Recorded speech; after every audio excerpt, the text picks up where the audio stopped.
like to remind everyone that this show is brought to you by the Dolphin Wars.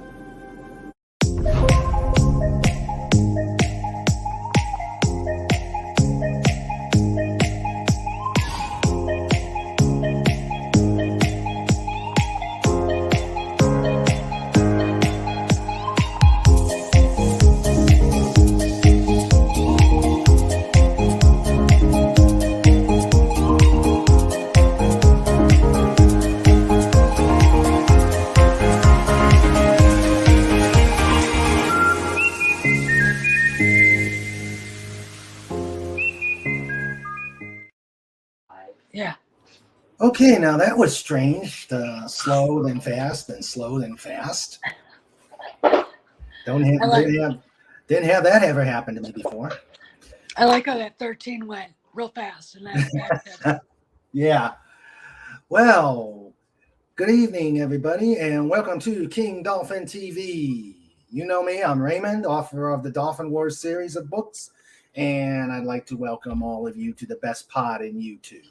I hope you are all doing well, and thank you all for the prayers and good thoughts. Sandra and I are getting much better, and I finally got rid of that tooth.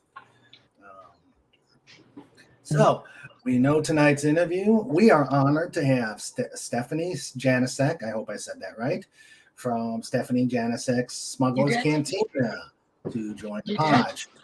She offered to come in for an interview. So please give everybody a King Dolphin TV welcome to Stephanie Janiczek. I would like to before we get going, I'd like to welcome the people who make the chat go on. Legatus Legion I. Hello, my first in and last out wrench. We've got the famous Snorta Poopus Q Bar. How you doing, Snort? Snorty. Yep, Hi, Snorty. Snorty. Hey, Snorty. Oh, then you've got to. He's got a mascot.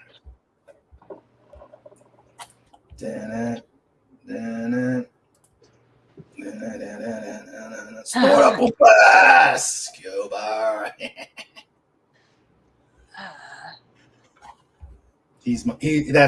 That's Mini Snort. Snortopopus's mascot. And then of course Sandra Feliciano, the wrench wench, the one who keeps the wrenches in check, keeps the tools in check. So thank you. And she's also getting better too. And thanks everybody for the prayers. And right now we have Lenrod to join in on us. So we're small, but we're feisty. Okay.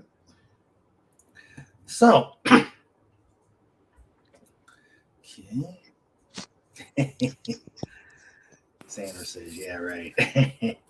Okay, so guys, on an interview, how this is going to work is, well, first let me welcome Stephanie. Thank you very much. I am so honored to have you here. I've been trying so hard to get you on. Pleasure's all mine. I'm free, so here we are, Thursdays are tough. If I have a podcast I do called Drinks with Didi Sorvino. Oh, okay. So I hang out with her, so that, but Wednesdays are open, so. Oh, good. Well, I'm glad we were able to get this. We would get this together. So how we do this on making new. This is a new title for the segment. It's called Wave Making Wednesday. Thank you for Fet for Hire, who came up with this idea. He's come up with a lot of things for the channel. Hail for Hire. Please subscribe to him. He does great work. If you saw the picture of Mike, the Mexican Iron Man he did. Oh, the one he just did of Namor? Yeah. Yeah, I just saw that. That is hilarious. He did the Smuggler'S Cantina logo. Just that's on the site there. Well, thank you. Thank you very much. Thank you. Please subscribe to Fet for Hire and let us get started here. We had, oh yeah, Sandra says we had milkshakes for dinner tonight. Snoopy had his vanilla cone, so all's good in his world. Awesome. Yeah. Awesome. Yeah. So, how we work this, and this is advice for the chat too, since they are smart questions, funny questions, but also on point, impatient. I will run a series of questions to interview you. And then afterwards, since it's most important that the chat get involved, that we will let them ask you questions. Okay, that sounds good. Yep. But be patient, guys. I'm looking for. Yes, you have smart questions, Legatus. All right, so Stephanie Janiczek, you have a channel. So yes, I do. As a little background, can you tell us about yourself as much as you want to tell outside of the channel? Let's see. I am from La Crosse, Wisconsin, originally. I have a degree in history with about 6 credits shy of double major in literature. I lived in Berlin, Germany. I studied there.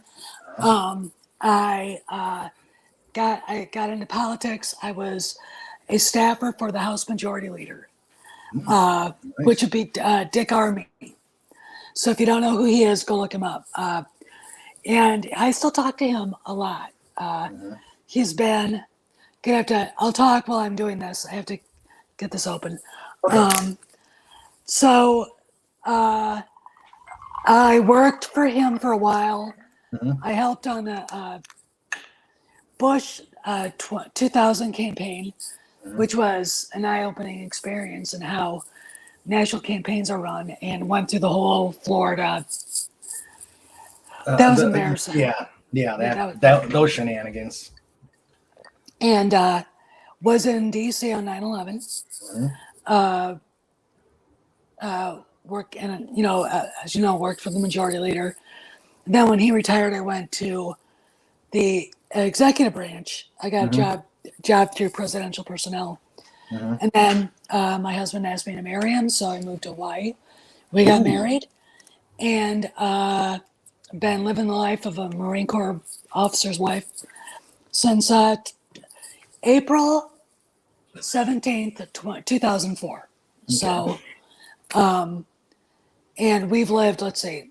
All right. So I studied in Berlin, Germany for school, lived in Seoul, Korea for 2 years, and Hawaii for 2.5 years, came here to Carlisle, drove to Florida, lived there for 2 years, and then lived in California for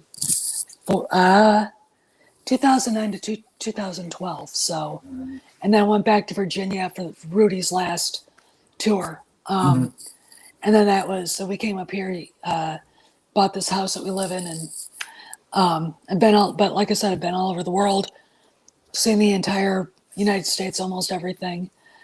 I own a thoroughbred horse. Nice. Her name is K.O. Gorgeous. She is, on her father's side, royally bred. Mother's side, not so much. She's beautiful. She has really bad feet, but she's absolutely beautiful. And, I grew up hunting and fishing. I'm a life member of the NRA. And, pretty much a libertarian populist. I left the party. Because, look, when the way Paul Ryan, whom I knew when I was working for Army, treated our local congressman, I was done. I'm like, that's it. I can't do this anymore. They ask me for money. I want to say, what orifice you want me to shove this up? It's just, I can't do it anymore. And then the anti-Trump stuff, and it's like, yeah, but gas was so cheap. And you're worried about mean tweets. Yeah.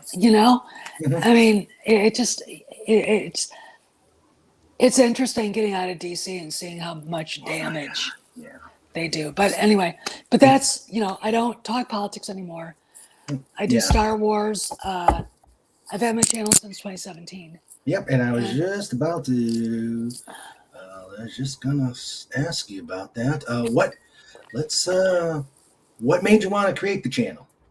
Well, I started watching World Class Bullshitters, and Jeff was pretty anti-TFA, and I was desperate to like it because Harrison Ford is my favorite actor.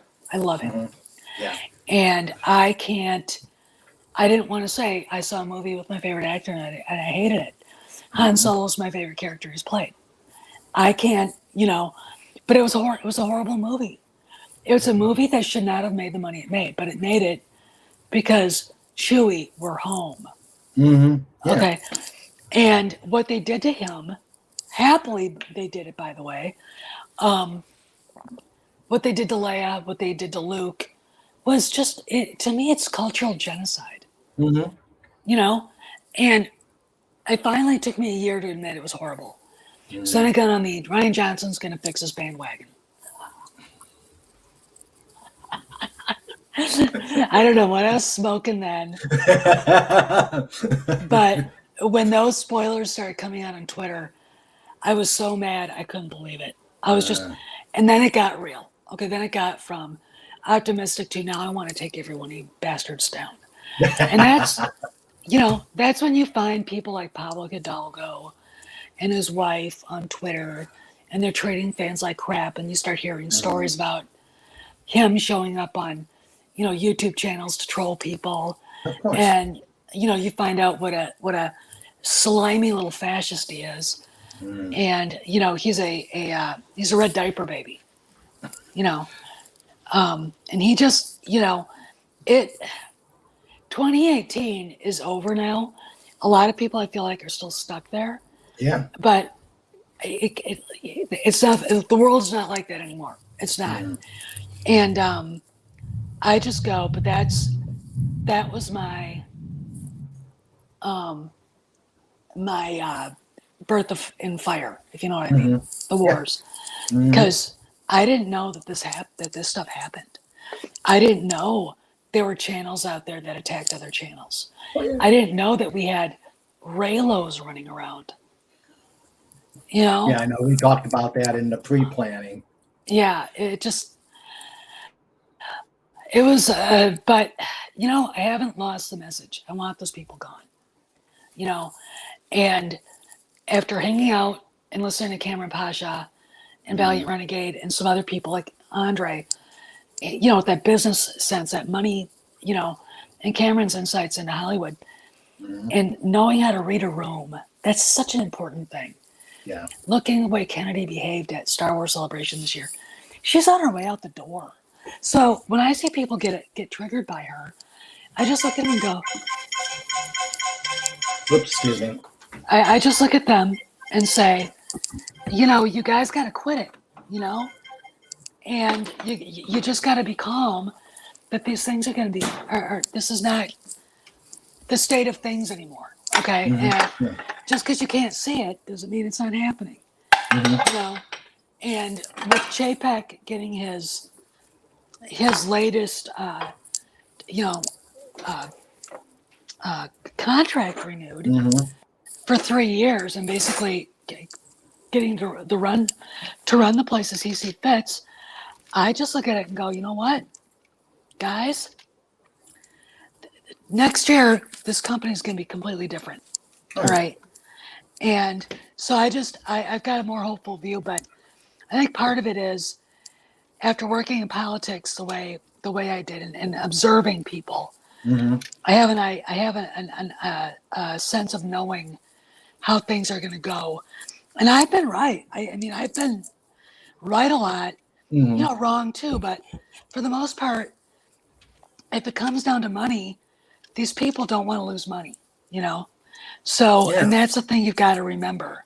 And a lot of people just, they see Kennedy's name, they see Pablo Hidalgo, nothing's going to change. And it's like, it already is. Yeah. She's lost all of her movies, all of her shows. There isn't a slate of movies right now being made. that are believable because they keep getting pushed back. Yeah. There you go. And when she lost Children of Blood and Bone, I'm on the floor laughing my ass off because I'm like, she's Indy 5 gets pushed back, and at Celebration she tries to interrupt Harrison Ford, and he gives her that look of death. I mean, he really did. That's not a look you want him to give you. Oh no. Because that's not even that I'm dead and I'm pissed off look. That's like, that I've had enough of this shit look. And get away from me. yeah, and it was pretty interesting to me. Hmm. But so I just do Star Wars. If Marvel has something interesting, I might talk about it. I did do a couple of things about Amber Heard because I couldn't take my eye off that. It was like watching a car wreck. The gift that keeps on giving. Yeah, because she won't stop. But I don't anyway. So, excuse me. That's me in a nutshell, right there. Okay. And you said you've been doing this since 2017. So it's been about 5 years. Yeah. 5 years. That seems to be what the time frame that everybody started seems to be doing these channels. Yeah, a lot of people started around that time period. A lot of people who were not satisfied with what they were getting, and Star Wars, the mess with the sequel trilogy is what started it. Yeah, and a lot of the channels grew hugely because of it, and wow, watching you disappear is like kind of creepy. I'll be back. I'm just okay. making some adjustment. So that's why I think a lot of channels started. Now mine hasn't grown like it should, but I also don't monetize it, and I have a tendency to basically be blatantly honest with people. And I've discovered something about YouTube: if you're honest, people don't want you on. Yeah. They want. We've got groups of people who they sit there and say they're not gatekeepers, and yet they want everybody to say the same thing. Yeah. And it's I don't like that. Yeah. They align themselves with weirdos too, and I can't even. It's just but that's my political person coming out going, that looks so bad. That looks so bad. Oh my god. Well, my philosophy is there's just so many. I love pop culture. I love Star Wars, Star Trek, but there's just so many people out there with that. So I decided to go with a different tack and say, okay, you're a creator. No matter what you create, you may write a book, you may do, that's how I found my niche, to do something different. Outside of it. Yeah. So well, a lot of but like I said, a lot of people were inspired by people. Like I'm the first, here, all these women are part of it. It's like I was the first one. I was literally the first one. Then Jesse Milestone, then other people showed up. Okay. But I was literally the first one. Okay. And I didn't hold back from how angry I was. Nothing wrong with it. And, I didn't, but I'm also not the kind of person to be hopeless. There's a meme out there that shows 3 glasses. They all have the same amount of water. Optimist, glass half full; pessimist, glass half empty; realist, that's a glass of water. That's me. That's me. That's me. Like so, so. Okay. This is a peach wine. Ooh. Peach tea wine cocktail, and it's fine, I guess. A little sweet for me, but whatever. Anyway, so that's basically me, okay. And I tend to rub people the wrong way, and I don't care. I'm not going to be fake, and that's not being monetized helps with that. Yeah. I don't blame people for turning this into a business or a side hustle, but that's not me. I don't need it. And if I was beholden to the YouTube gods, I wouldn't be able to do what I do. Yeah, exactly. So, anyway, Okay. So you were. Let me guess on the subject. Star Trek. Oh, it's Star Wars. mhm. You indie. So the subjects you talk about your channel: Star Wars, indie. You said you like Ghostbusters. Yeah. Mm, There's some history there. I might, if I'm talking about like something historical event that went on with Lucas, mhm. I might bring in the making of The Godfather or something like that. Okay. And if there's a show that I like that I want people to watch, like Okay. The Offer on Paramount Plus, Mhm. probably one of the best shows I've ever seen in my whole life. Huh. The acting was unbelievable, and it's about the making of The Godfather. Oh wow. And the guy that played Coppola looks just like him.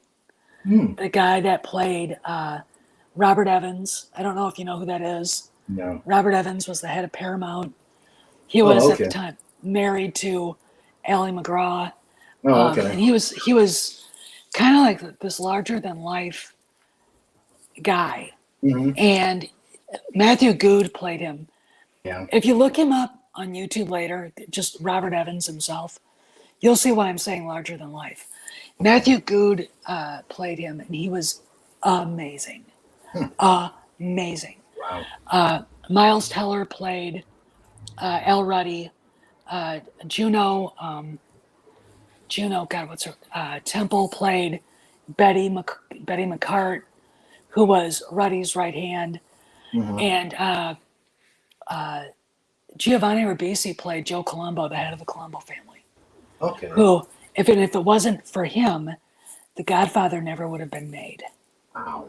They were very much involved. In fact, the horse head was real. They got it from the mob. Okay, and that was, gross, and but it was you have to see it. Okay. It was so good. It was so good. And Bern Gorman, as the head of Gulf and Western that owned Paramount, Hmm. he played Charlie Bluthorn. Amazing. These guys, this is an amazing cast. And Okay. the guy that played Mario Puzo, Mhm. perfect. Wow. And this is on Paramount Plus. Yeah, Okay. yeah. And nobody's seen it. I'm like, Wow. you got to see this. Okay. Seriously. I mean, the acting's great. The directing is great. The writing is superior. So you've got stuff like 1883 and, The Offer on Paramount Plus, and then you've got garbage from Star Trek on there. Mhm. It's like you can't go from the epitome of good writing Yeah. and good TV making to this garbage. Yeah. But you got to see it. I mean, I wanted to be an actress and a filmmaker after I saw Star Wars. 9 years old, I was a singer, and I was a really good singer too, by the way. And taking voice lessons and opera and all the rest of that stuff. I walked out of Star Wars and said I want to be an actress because I saw Harrison Ford, Mhm. and I want to learn how to make movies because I want to do this. And when I got sick, I lost my voice, and just decided, you know what? If I can't be in front of the camera, I don't want to do it. And now I regret it because watching what goes on behind the scenes is almost more interesting than the movie. Yeah. And it, like, I'll give you a spoiler. Ruddy goes up to Marin County to talk in American Zoetrope Studios Mhm. to talk to Coppola about directing and writing The Godfather. Right. He walks in, and Dan Folger is sitting at the thing looking at some film going, I'm not going to direct The Godfather. And all of a sudden you see a guy, a lean, skinny dude with big black bushy hair and a big bushy beard with glasses and it looked like this green sweater, walk by, looks at Ruddy as he walks by, and like, it's George Lucas. And I literally almost fell out of my chair. I was like, oh,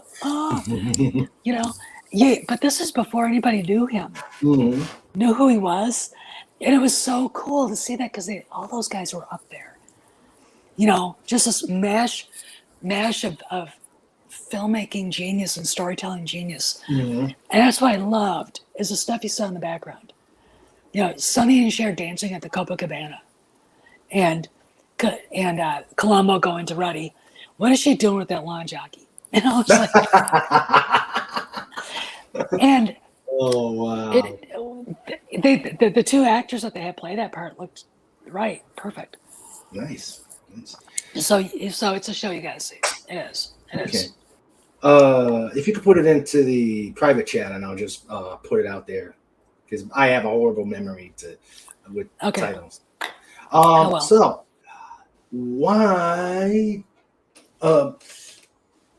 What made you decide on the Smuggler's Cantina for the title of your channel? Well, first of all, how do I get back?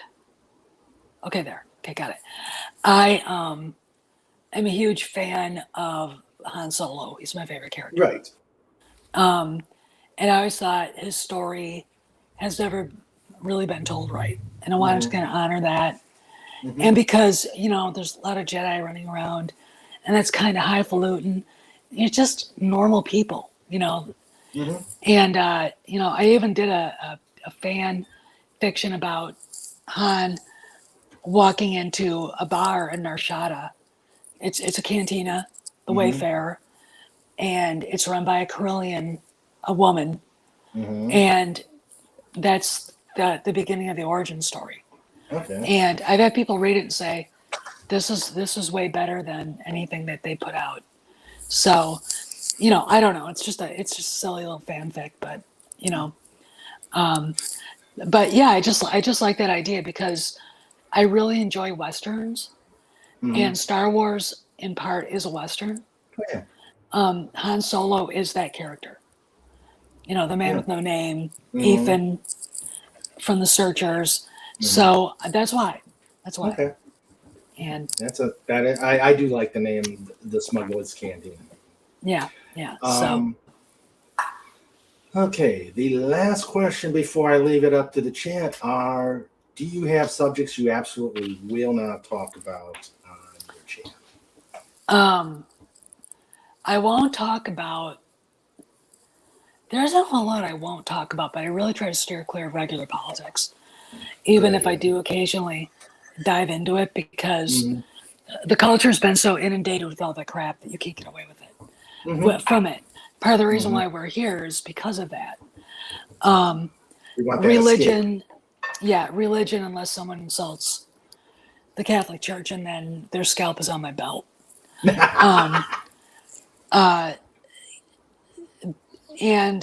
But basically, not really. I mean, SJ, if you're making like the High Republic, when you've got Claudia Gray creating characters like an asexual gay pilot who's chaste. First off, that's not what the word asexual means. It's second of all, it's stupid, but you got to talk about it. What is wrong with this character? Well, here it is. A rock navigator. What? It's the stupidest thing I've ever heard. Yeah.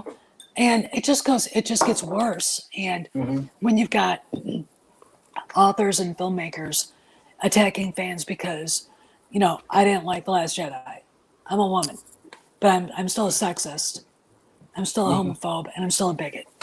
You got to address that. You can't not. Yeah. But I don't talk about things like mass shootings. No. I don't. There's too many people talk about this stuff. Yeah. I did actually do a video about Alec Baldwin, though. As someone who shoots every weekend and has had guns I was given a gun when I was 12 years old, a shotgun. Just reading how that all went down was offensive to me. I mean, I own a gun just like the one he had. Yeah. And if you breathe on that trigger, it's going to go off. Right. It is not the gun's fault that it's a single action revolver. Mhm. That's the way they were. Okay. Yeah, exactly. And it's like, dude, shut up. Yeah. You're making it worse for you. Mhm. You know, I mean, so no, but I won't talk about the stuff that went down with that kid on the 4th of July. I mean, that, Yeah. you know, Yeah. that's for my Facebook page with all my friends, and we Mhm. dissect it there, but not on the channel. Okay. All right. So, yeah, you and I have been on things. We've been on Clobbies, Yeah. the Global Geek Gang, Yeah. and Yeah. we've talked on other things. But it's good to have you on and actually get to know you. And Thank you. Thank you. yes, and we'll definitely have to do this again. Yeah. But now, this isn't about me, guys. It's about the guys out there in the audience. So let me start looking for questions for, of course, the goddess is over there saying, Smith questions, us, nah. I know. So, Cross Element came from your channel. Yep. He's a good guy. He's a good contributor. Oh, hello, Cross Element. Okay, let's see. Snorter Pooper says, I have a degree in medieval history, but we called it current events when he was in school. Yeah. What is your subject? What is your specializing in history? I'm an amateur historian myself, but it was German history. Okay. And American history. Mhm. But really, I mean, I'm one of those people that I love Egyptology. Mhm. I love Roman history, which is really fascinating. Mhm. But I fell in love with German history because I think everybody who's got a romantic streak loves a tragedy. Mhm. And that is love it. is a tragic story. Mhm. It is a tragic, tragic story. So I lived in Berlin. I did a lot of research. I did a Before or lot. after the wall? Oh, before or after. I Okay. basically, I worked on the eastern side, the Oh, okay.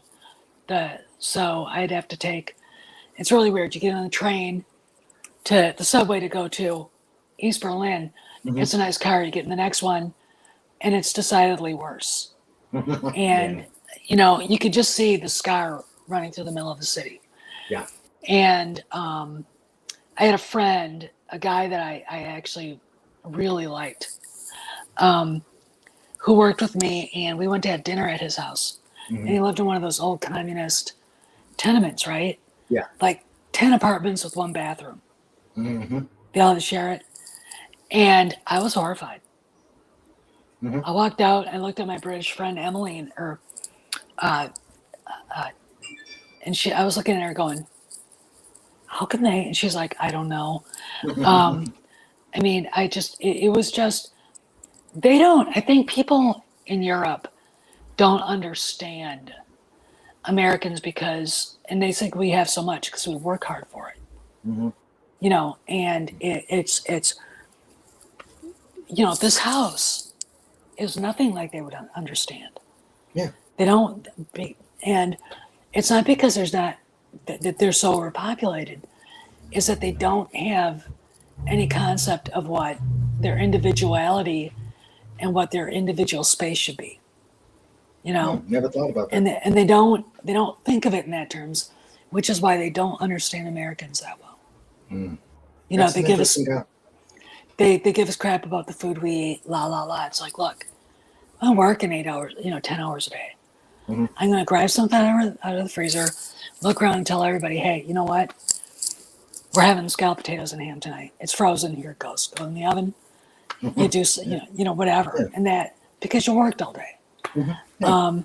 They don't have that concept, so they don't understand really how wealth is made, and everything's given to them. Their health care, Right. they get 4 months of vacation, and then they wonder why they can't keep up. it's like because we work, we are building wealth.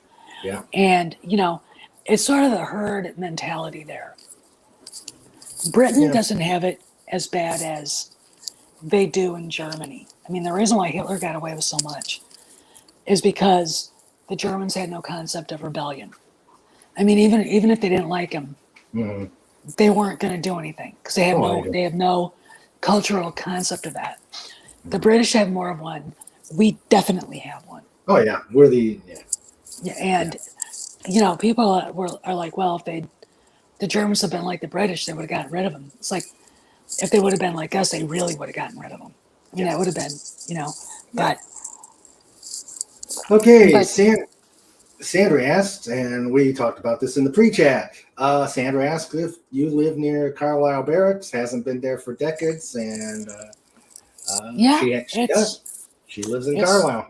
It's right down the road. In fact, that's where I go to the doctor, pick up scripts. We use the commissary. Barbershop is there. But we were. I don't know if you remember that, but do you remember the Smurf houses, the little white houses that the guys would live in? They were tiny. I'm looking at her, and I'm just going to see if there's a thumbs up if she's me. We were the last bunch to live in those. Oh, okay. And 501 Wright Avenue, the first one. Gotcha. And now they're all brand new. In fact, Don Rumsfeld, the year that we were there, came to talk to the guys, and he's driving through and was horrified at the living conditions that the military was living in. The houses were old. They were fine. They were tiny split-level houses, but Marine Corps wives are very adaptable, and I had 100 people in that house for Christmas, for a Christmas party. So we can do it if we have to. But, we moved to Florida, bought a house there, and then finally got here and bought this place. And trying to get rid of that house in Florida was a nightmare. Oh my God. Yeah. We couldn't, it hadn't been looked at for a while. You know when I say looked at, I mean, hadn't been updated. And, we left in 2009. So a few years ago, we tried to sell it, and that just wasn't going to happen. Yeah. We finally did to a company that was going to renovate it, and I don't know what happened to it. And quite frankly, I don't care. They have a great governor, but I got to say this: after living there and experiencing the humidity, no, thank you. No, if I had my druthers, we'd be out in Wyoming and Jackson. Oh, okay. Living in the mountains. So, I mean, so we're just down the road. We're down in West Virginia. Ah, not too far away then. Yeah. Not too far away. I probably drove past you. If you've driven up the highway to hell, yeah, you have. I think we have. We have. 81. Yeah. I call it the highway to hell. Yeah. Okay, let's see. I know there's questions out there. Snorter Poopus comments on the tweets, but the tweets are so mean. As an apex predator, I love mean. Yeah, I do too. I'm an apex predator. And of course, he's guessing that you're not a president of the Kathleen Leatherface Kennedy fan club. No, I'm not. No. It's really funny. Cameron was basically saying, she's a very nice person, but I'm like, Cameron. She looked at you. I mean, I can't imagine meeting her and just going, I just want to say, you are the most incompetent human being I have ever come across in my life. Oh, she would. She would just she'd be horrified and run away. I mean, honestly, but wouldn't that be tempting? Yeah. To do that to her? Yeah. Or JJ Abrams? Oh, yeah. The great franchise killer. All hail JJ. Yeah. I thought of, or the person who I call Leslie Squarehead. Oh, her. I've talked a lot about her. She's busy trying to get develop like a team ready to start filming her series, and she finally put on, and I've known this person's name for months. Mm-hmm. I can't think of her name, but it's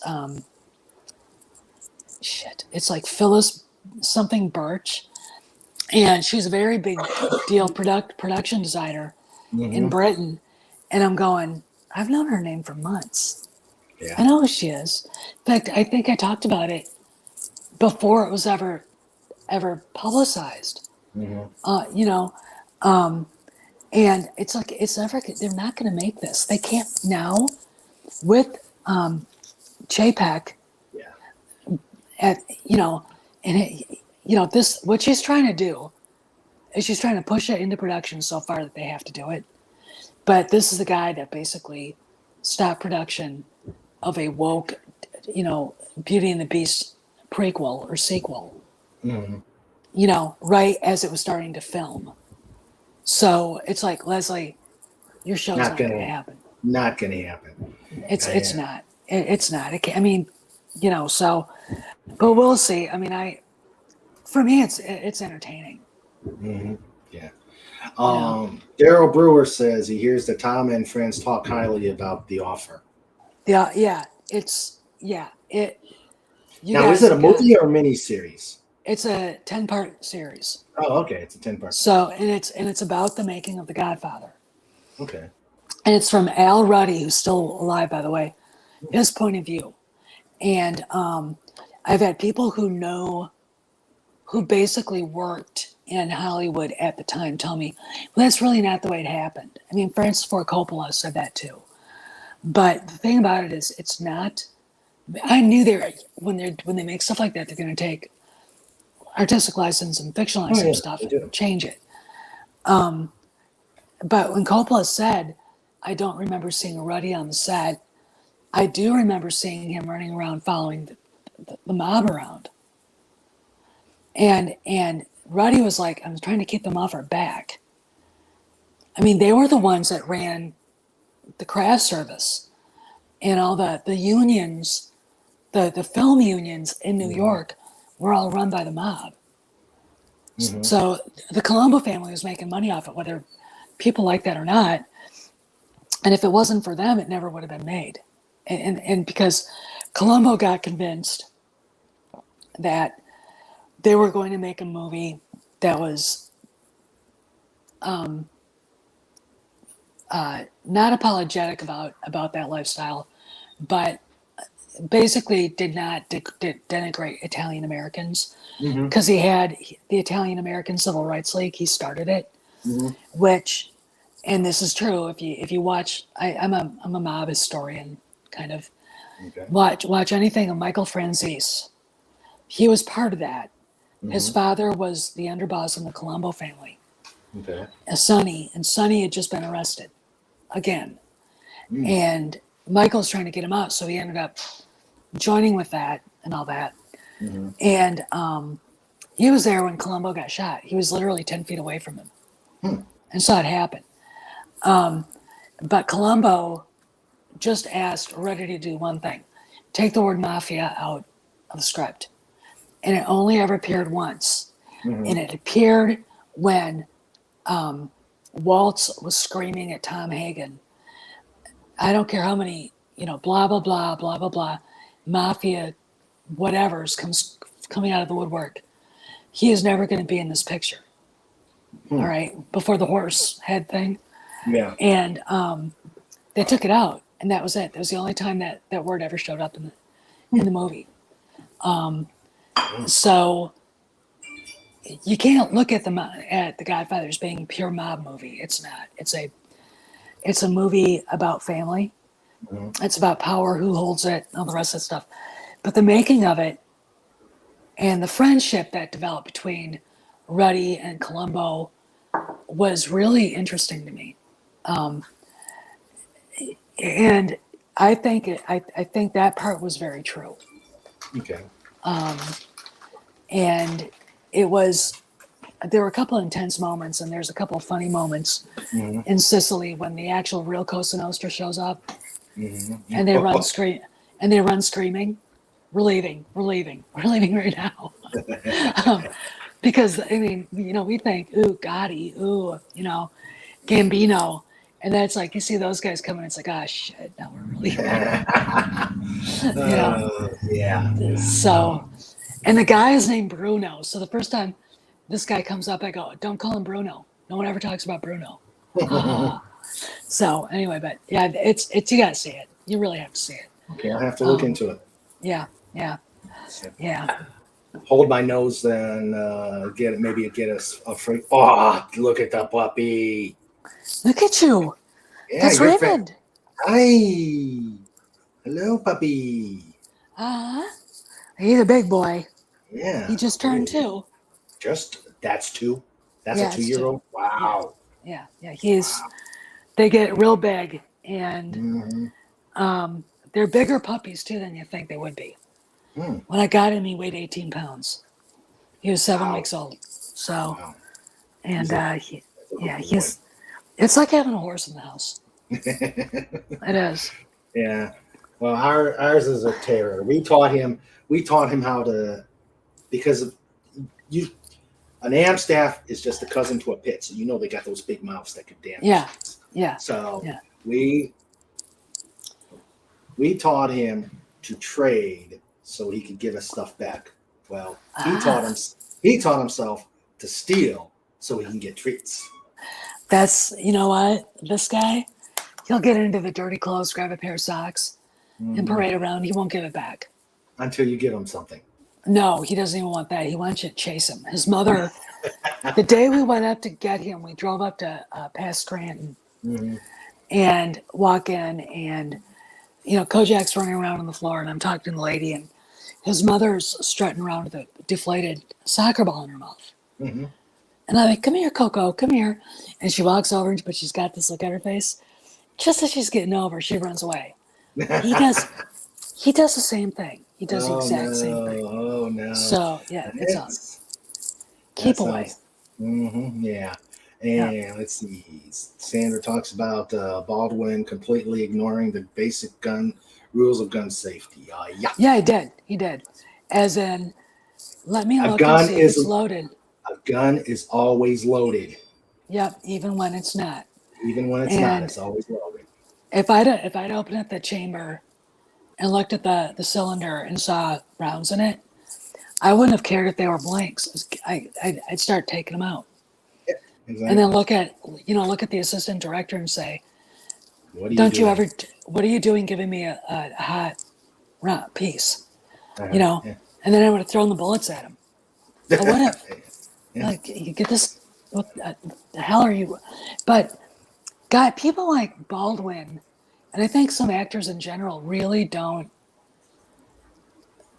understand that they aren't above others. I mean, the idea that you didn't, the guy says it's cold. I need to see it for myself. Right? Exactly. It's like when you're looking at a new one and the guy, pulls it out from the underneath the glass and opens it up and looks. It's to not only for his point of view to see if it's unloaded. And it's there, it's on display. It is, but you gotta look. Right. It's for you to see it. Okay. Exactly. And I never, when I'm looking at a new piece, I never shut it unless I want to see what the trigger's like. Yeah. And like there's so many different kinds too. Like Baldwin, I know, in at least the Hunt for Red October had a semi-automatic, and those are, if it's not a 1911 or a double action, it's going to be a different trigger feel. So you're going to have to really squeeze the trigger. Exactly. With a single action revolver, an eyelash from a mouse could land on it, it'll go off. It just, that is what they do. Yeah. And that's he can sit there and say it was everybody else's fault. It's like, dude, you didn't look at it. You didn't look at the rounds to see if they were live, and you pointed it at somebody. Yeah. All right. That's basic. All of that is basic safety. Yeah. So I mean, and, I took a toy gun away from my nephew. It was a toy mhm. because he was pointing it at me, and Oh, I grabbed it and I said, "Don't you ever do that again, or I'm gonna break it." He did it again, and I broke it. yeah. And then he got real mad. And I got yelled at by his mom. And No, that, even if it's a toy gun, even yeah, you don't. I mean, that's bad habits they're being taught. yeah, that's what my dad taught me, Mhm. and I haven't forgotten them. Yeah. Let's Oh, see. Snorty's right on that. Yeah, Snorty is right. Okay, now the Legatus with the first of his questions. Looking at your playlists, it looks like you enjoy food slightly less than Star Wars. Have you ever tried to make some Star Wars themed foods? No, actually, when StarWars.com puts out recipes for that, I get mad at them. Oh, And I've said basically stop doing this. What does a recipe list and how to make a green milkshake have to do with the franchise? It's yeah. just so, It's it's unserious. It's just mhm. so, It's yeah. another way they're trying to, or as They're as looking Mel for, Brooks would say, it's merchandising. yeah, and it's filler. They don't have enough content. Right. And it's like, just think if you actually were doing something people wanted, Mhm. you know. No, the only reason why I have saved those is because I have made quite a few of those recipes. Oh. And I'm going to plug Pasta Grammar, which is my favorite Italian themed channel. It's Mhm. an American husband and his Italian wife. She's from Calabria, and she's hilarious. And seeing her try American Italian food, there's too much garlic in it. It's like, no, there isn't. You don't put enough.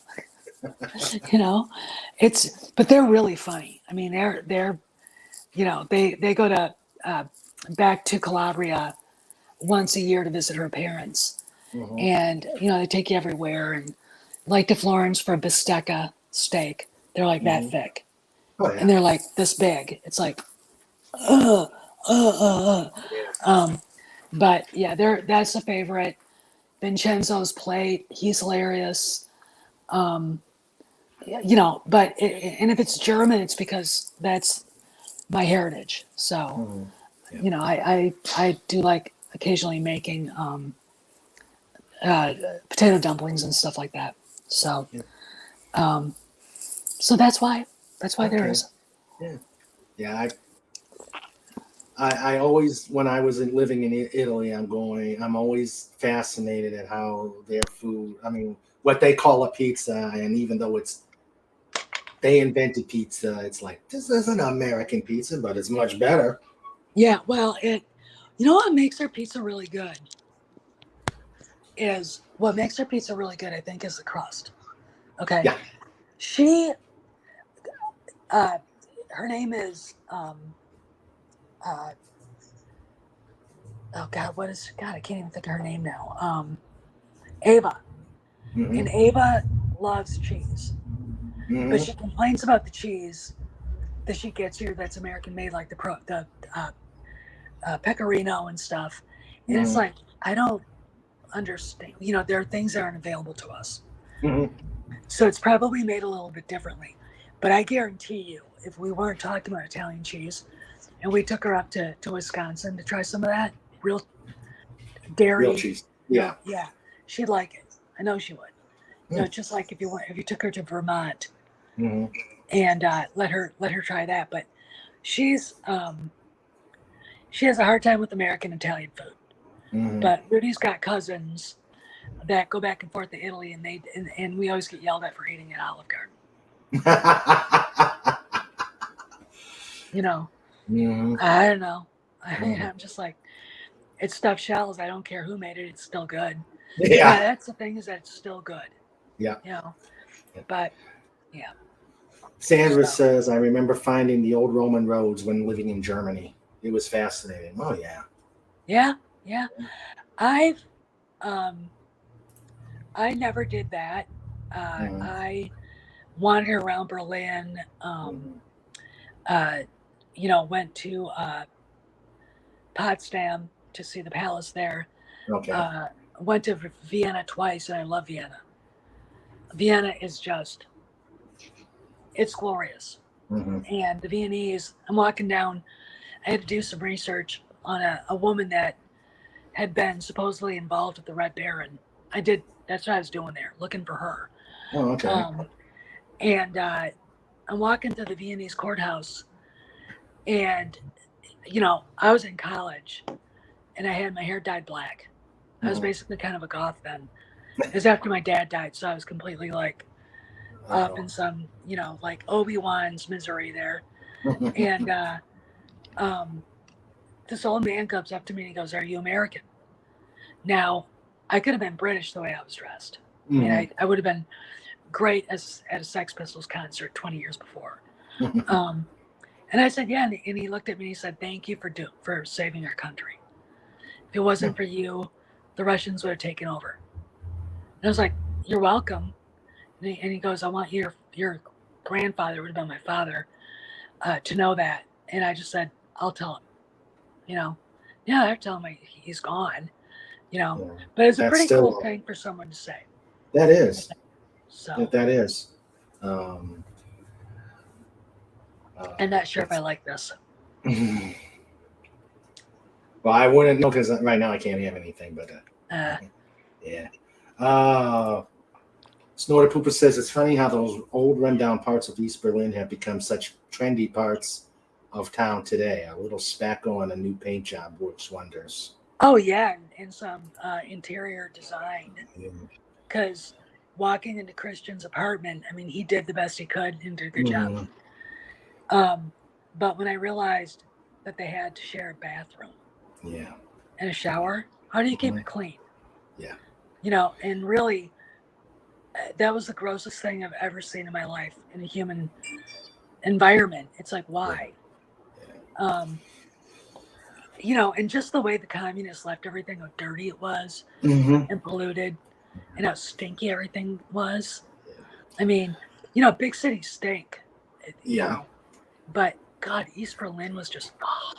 I know. I was there when I was in Germany mid 80s, and as part of our so the wall was still there. Yeah. And as part of our orientation, we got to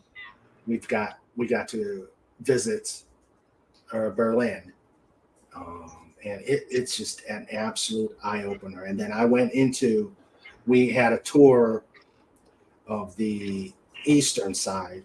Now, of course, we can't go in civilian clothes. I mean, we're all decked in on our dress uniforms, and and I saw this one family walking over to me, and I waved at them, and I mean, they couldn't move fast enough to avoid it. I mean, when I was there, the things I saw, because the internship I had was with the city planning and environmental protection part of it. So we did all the reclamation and fixing up. Like there's something called the Rummelsburger Bucht, and it was a disaster. It was a hazardous waste dump, and people lived around it. I mean, communists are like, you're going to live in crap and like it. Okay, that's the way they are. At least the Nazis tried to make things look nice, but commies don't care. They just don't. And I remember going there to look at it and being horrified that people live like that. And here's the thing that really opened my eyes. There was a building. It was a former Luftwaffe building next to a newer building. And you couldn't tell the difference in the architecture. One was made during in the 30s. The other one was done in the 50s, and they were exactly the same. So anybody saying that, well, they were different, no, they weren't. Yeah. This is the extent of creativity here. Yeah. It doesn't work. And it was a real eye opener. I mean, I was really I wasn't shocked by that. My history training teacher has always taught me not to be. Looks like your sound is fading. Okay, can you hear me now? Oh yeah, gotcha. All right, probably where my hand was. Okay. It. How can I say this? The fact that people live like that doesn't surprise me. All right, I can look at any historical period and say, okay, cool, that's what they did. The fact that people in our era tolerated it is just appalling to me, but I also know the Germans pretty well, and it's like, I see them saying fine, because they have no cultural idea of, no, I am a human being, you're not going to do this to me. Okay, now some of them, many of them do. Oh yeah, they changed a lot. Yeah, they changed a lot.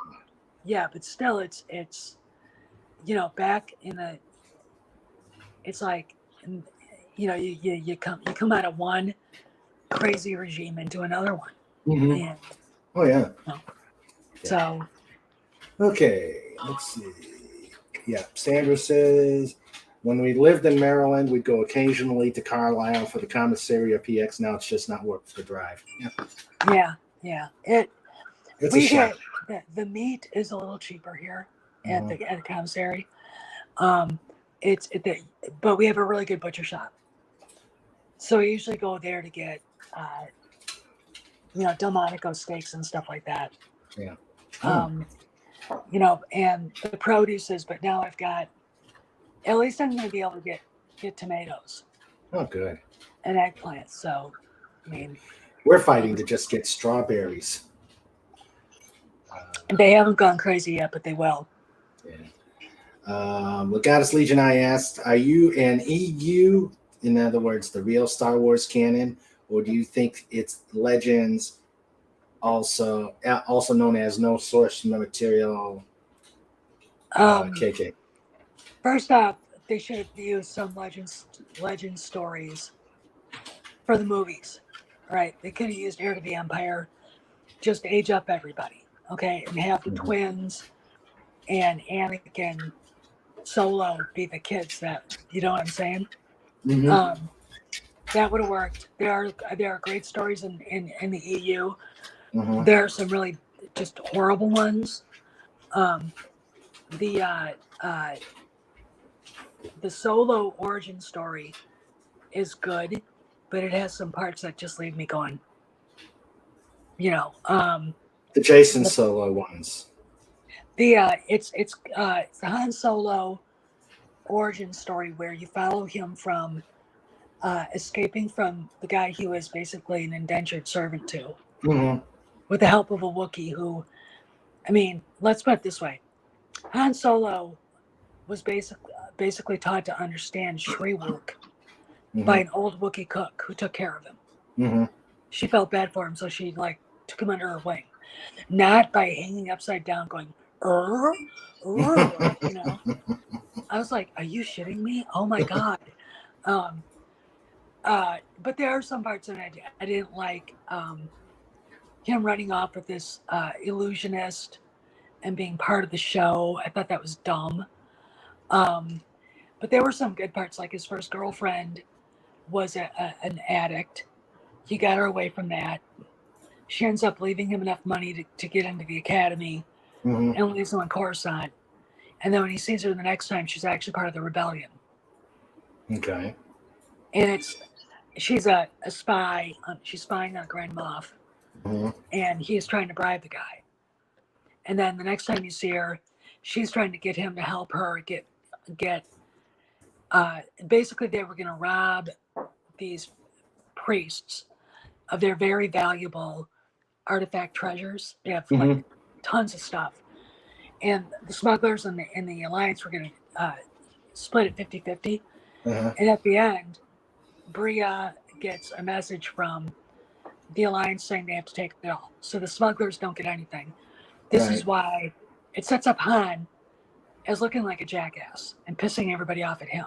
Mm-hmm. All right. Lando is mad at him because he was part of it.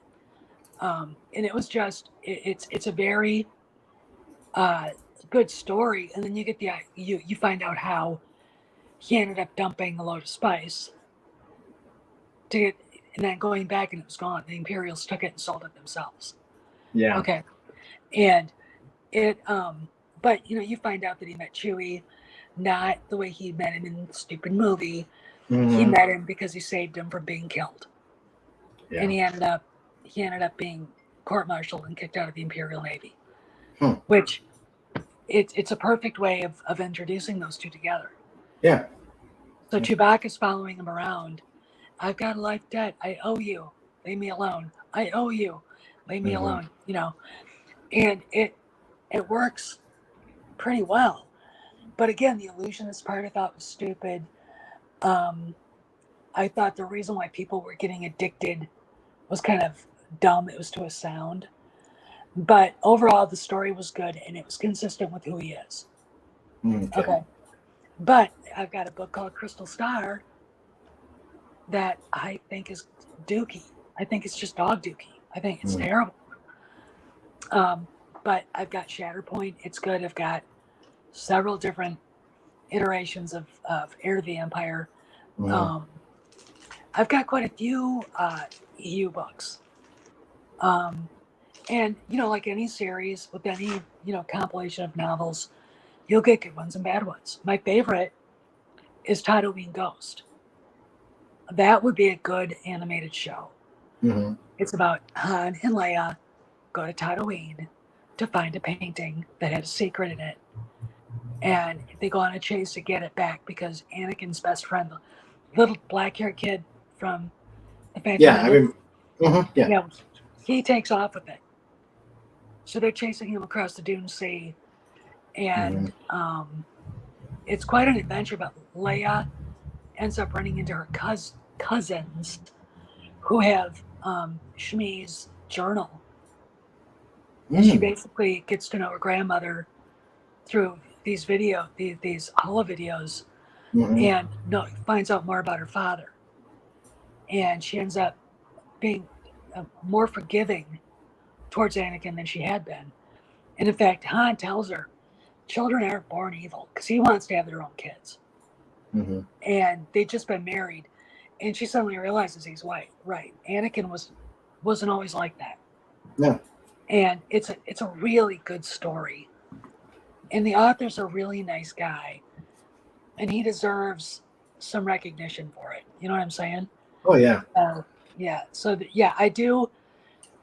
I like a lot of the EU. I think a lot of the lore is something that is worth the franchise holding on to.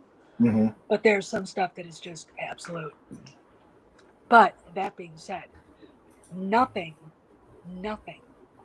that they've come up with since that was canned has been worth papering a birdcage with. Okay.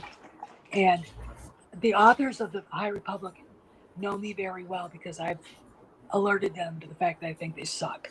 Okay. It's just a why even, this is what happens when you hire activists and not novelists. Yeah. Okay. So I agree. That's what they are. So I actually sent Claudia Gray the definition of asexuality. Unless he's a frog or a one-celled animal or a worm. Yeah, he really can't be asexual. Exactly. I mean, but they can't handle the truth.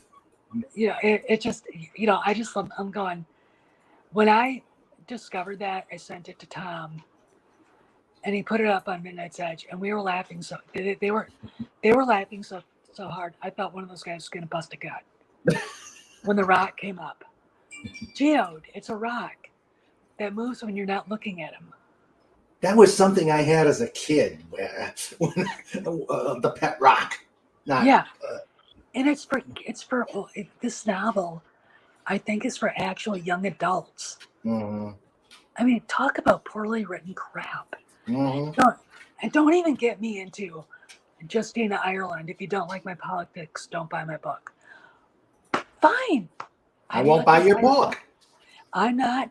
I never intended to. Yeah. But thank you for inviting me not to. Okay. Crazy. Yeah. You know, but they're all, I mean, Daniel Jose Older, he was the one that wrote Last Shot, and it basically makes Han look like an irresponsible ass. And Lando, you know, you know, it's just, I let him have it. I don't like him. Well, the fact that he's shorter than I am helps. So, I like that. a little dude. Anyway, but yeah, so there's a lot to be said for the EU. Mm-hmm. There are a lot of really good writers: James Luceno, Troy Deming, oh God, shit, the guy who wrote Heir to the Empire, whose name now, because I'm drinking, I can't remember it. But he's like the big dog. He actually has written more recent books about Admiral Thrawn, which actually I think are good. Okay. Oh, I love the Thrawn.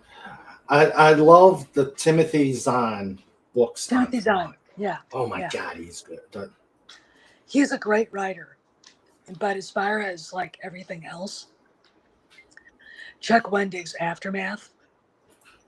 I mean, when Abu Nas had the third book in his hand and threw it over his shoulder into the East River in New York, Chuck Wendig actually watched that video and was horrified. I'm like, you should have watched mine. I set it on fire in my fire pit. You know?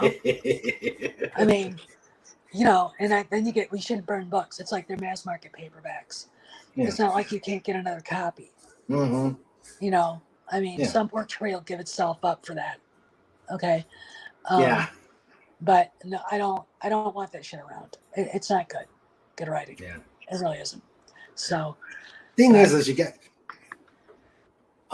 everything that's out there. You just got to tell good stories. Being an author myself, I mean, it's, you know, we work hard on our craft, so tell a good story.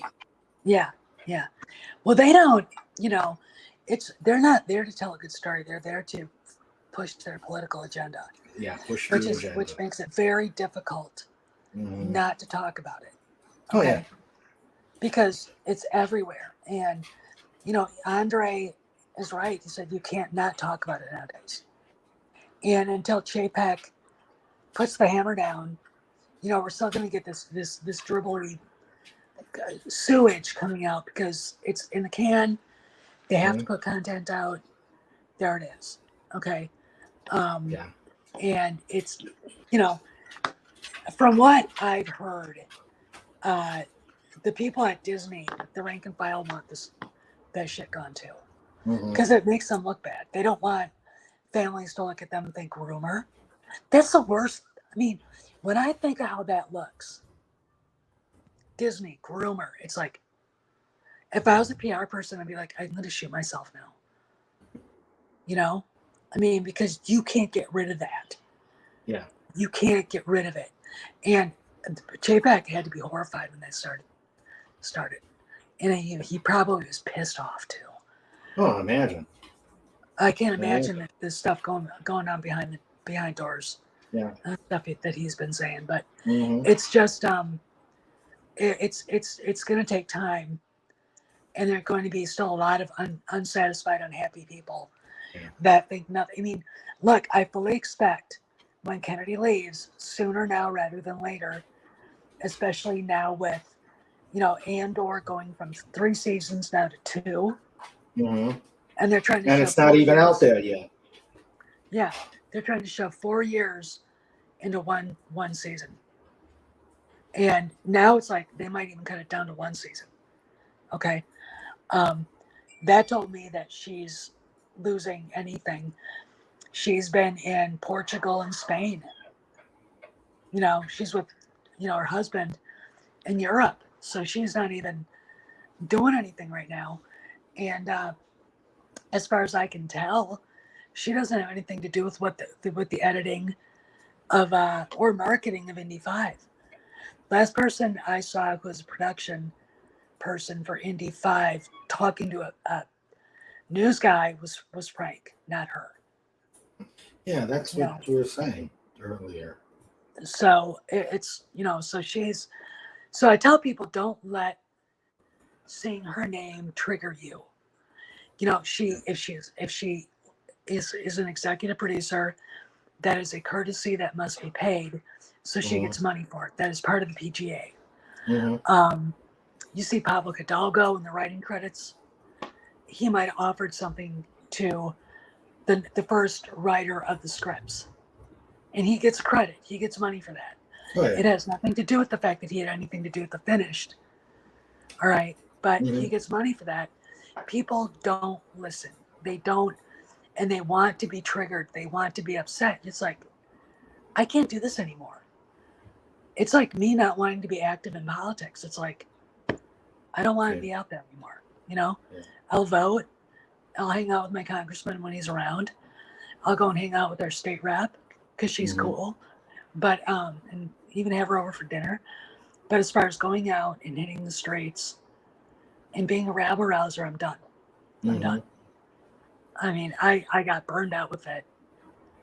And I'm not coming back because it's not worth it. It takes away your happiness, And, I've learned that things run in cycles. And it's best not to get too excited about politics because tomorrow it could be different. True. True. And, you just keep on plugging and try to find the bright spots in your life and, get your butt to church or wherever. And, exactly. There's more going on. There's more going on than it being aggravated at some narcissist who runs Star Wars. Yeah. And they, and they're not, they're on their way out because that's the cycle. Got a different guy running Disney. He wants to make money. They're not making money.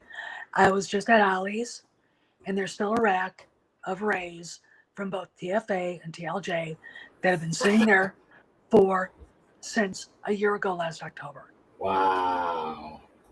And I put a video up because I did a video of it a few weeks ago, and it made over 1,000 views. And I did it to the Poison song, The Emperor's New Clothes. And I got over 1,000 views of it, but it was from October to last month. And I could not believe it. I walk in now, at least I think one line of Rays had disappeared. Some collector probably said, I'm just going to grab these and throw them in a drawer somewhere. Hopefully they'll accrue some value. Eventually. But the TFA ones are still there. Most of the TLJ ones are there. And they can't sell the comic books. They're Star Wars comics. They're sitting there. There are new books. There's a visual dictionary from TLJ.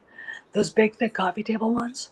Oh, yeah. That costs like $50. $10 you could buy it. Wow. I wouldn't buy that for toilet paper. But it's, so when I look at that and I look at if I'm Bob Chapek, if I'm Susan Arnold, if I'm a bean counter there, advising them, I'd be like, we can't sell the merchandise. Sequel trilogy is not pushing merchandise. Now, you can't tell certain shill channels that there was a Ray panel, the fan stage that Molly Damon set up. And I'm looking at this pile of Ray merchandise. $4 you can buy a little Ray figure. No one's buying it. Then we've got this idiots with their panel talking about how Ray changed Star Wars because there were never any women in it.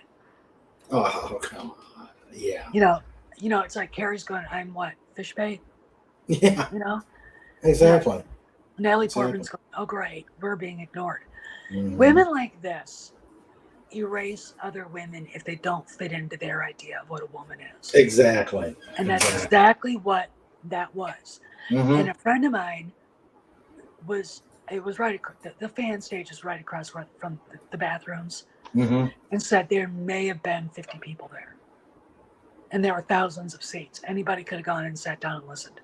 Nobody wanted to be there. Mm. Nobody. It's like, and there were no sequel trilogy official panels. None.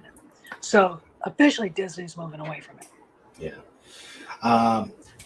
Cross Element came up with this here saying Kyle Katarn and Jan Ors are looking at Cassian Andor and Jyn Erso crying and are like, they replaced us with these two. John Favreau in the background thinking how to rewrite the former two back in.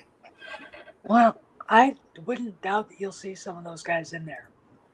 He said very loudly he was going to use the EU.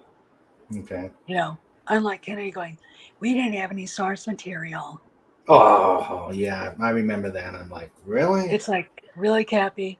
You got George saying books and comic books and, Mm-hmm. you know, and Kathy's like, those don't exist. Mm-hmm. Yeah. You know, but she's, you know, she no longer bothers me. Yeah. And if you go back to 2018 when they said that she got renewed for her contract, I absolutely lost my mind. Mm-hmm. Yeah.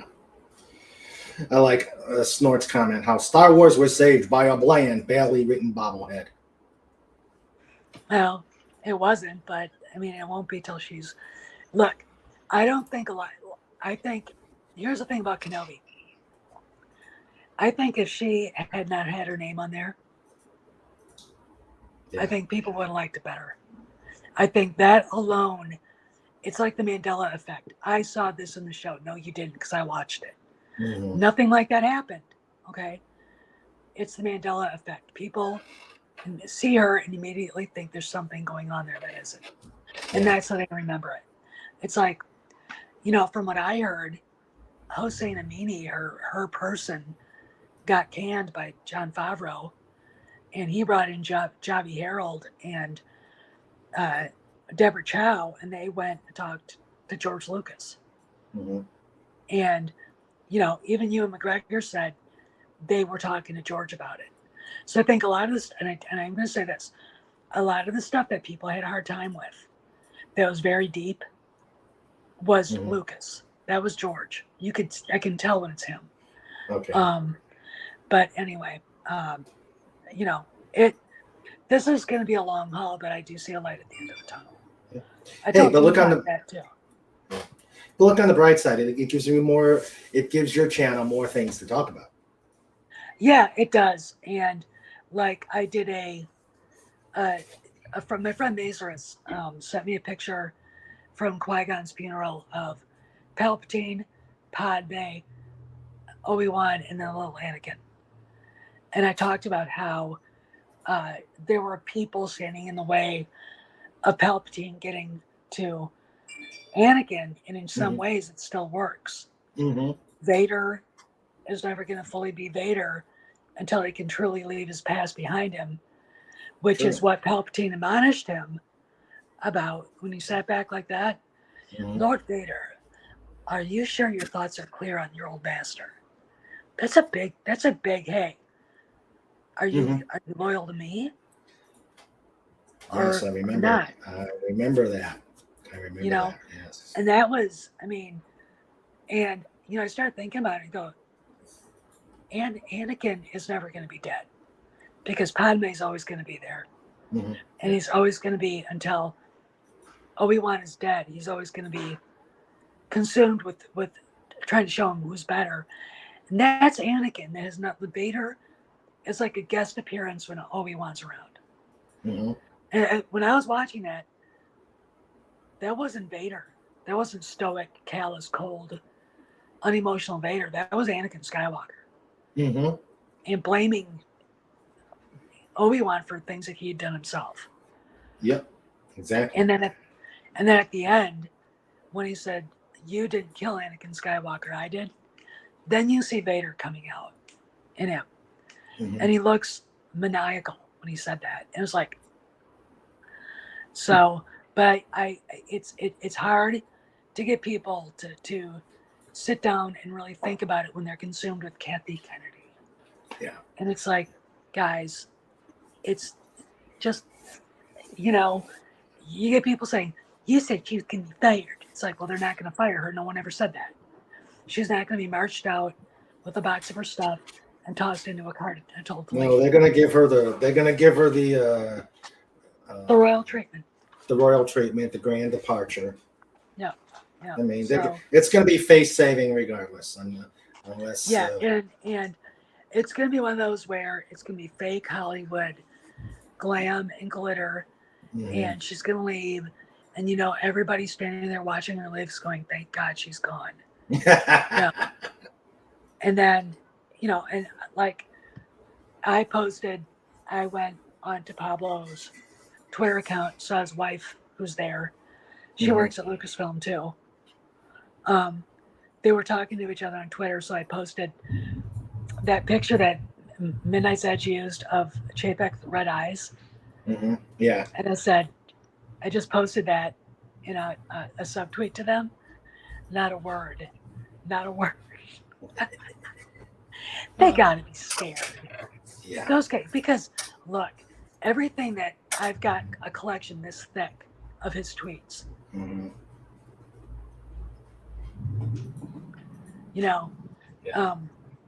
So he is very, and like I said, I haven't forgotten why I'm here. I haven't forgotten how we got here, and I haven't forgotten who did what to whom. And I think a lot of the times the bigger channels do that, and it's like, I'm not going to let it go until he's gone, until she's gone. Yeah. And that's just me. I'm not obsessed, but after all the crap that they pulled, and the names they called us, and the poor PR they've given Lucasfilm, gone. Yeah. Get them the hell out of here. The bottom line is, they work for us. We pay their paychecks. Yeah, we did. And it's the same thing with Bad Robot in Secret Hideout.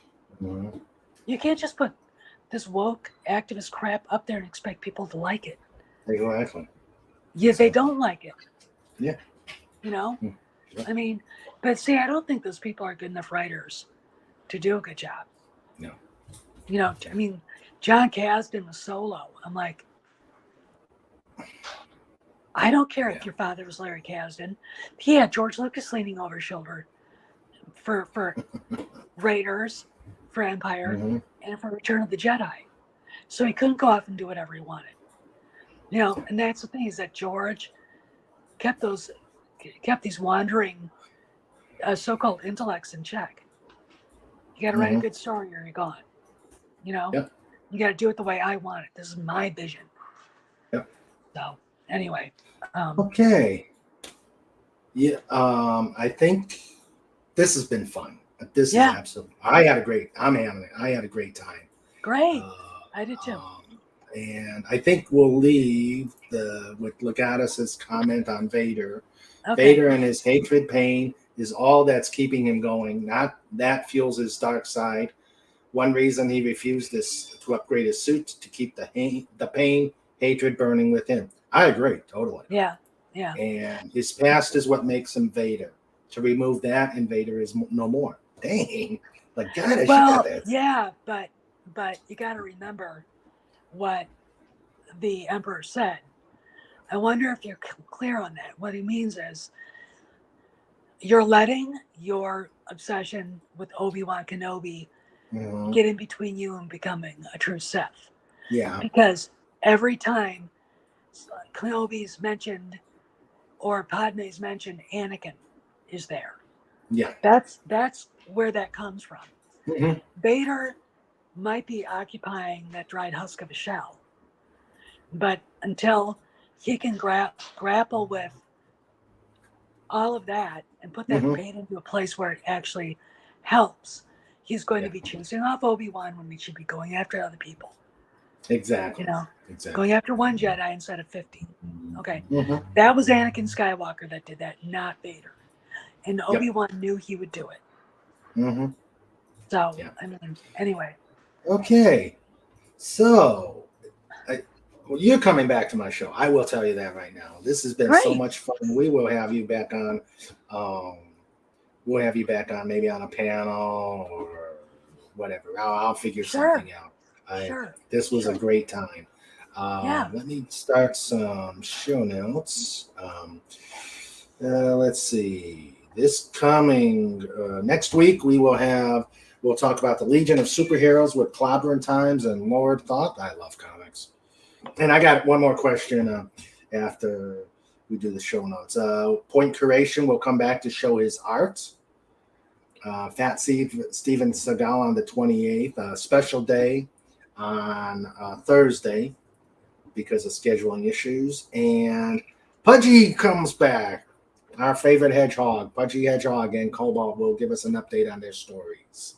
So before I say goodbye to the chat, one thing that I wanted to ask you, do you think that there is a place in any Star Wars universe for that Dr. Aphra? I like her. Oh, Aphra? Yeah, I like her. No. You don't think so? She's, she's a popular character, but as far as her worthwhile, she's basically there for representation, and that's it. I mean, to me, that's what she's there for. And the fact that they used her to, I think one of the comic books, she was there in Cloud City to her time. And, all the rape band girls and the misandrists loved that part. They hate Harrison Ford for some reason. I would like it, and she did show up. She shows up on Tatooine running from the Republic, and Boba Fett gives her like the Lars homestead to stay, and he gets a message to Lando and says, "Hey, she's there. I'm not going to take her in. I know I can make a lot of money. I don't need it, but for honor's sake, tell Solo." All right, and she walks into it one night. It's black. All of a sudden, you see Chewbacca standing behind her. The light comes on, and Han's sitting in the chair going, "Remember me?" And here's the thing I would love about that is he kills her, and every feminist crazy woman would lose their mind, and it would be awesome. I mean, hey, you wanted an equal, so they can equally die if they pull the crap that she pulled. Okay. And that would be something Boba Fett would do. I could bring it in, but I was there in Cloud City and saw what she did, and I didn't approve of it. So, if he wants her, and but let's put it this way: I wouldn't Leia having one kid. No, there would be twins running around. And and her saying, "If you really need this, then go do it. I don't want to know what I don't want to know anything about it." And I think that'd be great. But anyway. Okay. All right. Yeah, Snoopy's. I wanted you to meet Snoopy, but I guess he went outside. No, well, he's back there. Okay, so. Oh wait, here he comes. You've been hearing about the mystical Snoopy. Let's get him up here. I've been hearing footsteps, so I knew it was a dog. Yeah. Okay. Where is he? Come here, buddy. Okay. He's off and about. He's out and about. Oh well. All right. So let us go say adios to the chat. I hope you guys had a great time. Guys, I'm here for you.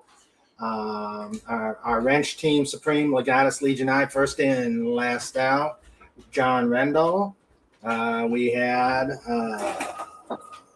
the amazing, the mythical. Oh, there he is. There he goes. I see him. There he is. Hey, puppy dog. Snoopy. Hey, Snoopy. Yep, getting his cow here. Nah, he's just laying there. He's happy. Yeah. He's happy. And Snorta Poopa Scuba. And then let's see, who else did we have as the wrenches? We had John Randall. We had Anti-Derivative Jill. Thanks you for coming on. All right. And Sandra, of course, keeping everybody in charge. Our producer, our wrench wench, and she's getting better as well. We had as our chatters tonight. We had Lenrod. Thank you for coming. We had Matt G. Darius Munchausen was here. Cross Elements. Darrow Brewer. We had the lovely Sherry, and we had Tiger Stripes. Thank you all for coming. Hope you had a great time. Hope you had a great time. And again, if you are new to the channel and you like what you see here, please like and subscribe. I am 25 away from 200. I'm counting these milestones. I hope to get that before the end of the year. And Legata says, Philo, that's because I can't find the Don exit. And Snorta Poopa says, not if you don't have my tasty treat. Well, again, Stephanie, it was amazing having you on. I am so glad you were able to come on, making time off your busy schedule. It was please, let me put your link out there. And let's see. Gosh, you gotta really love. Oh, and I forgot SP4H. Hello there, sir. Thank you for coming on, and there it is. Okay, the Smuggler's Cantina. There it is. Yep. And also, if you're looking for some more good TV, go to The Offer on Paramount Plus. Yep. So, thank you very much for being here. And if you could stick around right after we close up shop here, I just want to wish you well and talk about what we just did here. And yes, congratulate SP4H for becoming Doomcock's newest ranch. Congratulations, buddy. It's going to be fun. Right. Yeah. All right. So everybody, this coming Saturday is Just Cuz. You know what happens there? Things happen. I don't know what happens, but they usually do. And it's fun for all. And everybody, please have a safe night. Be well, be safe, and let's keep making some waves. All right, guys. Bye, all. Great. Sorry, I have to lock the dog out. So. Okay. Anyway, so that was a lot of fun. Yep. Give me a second. Okay.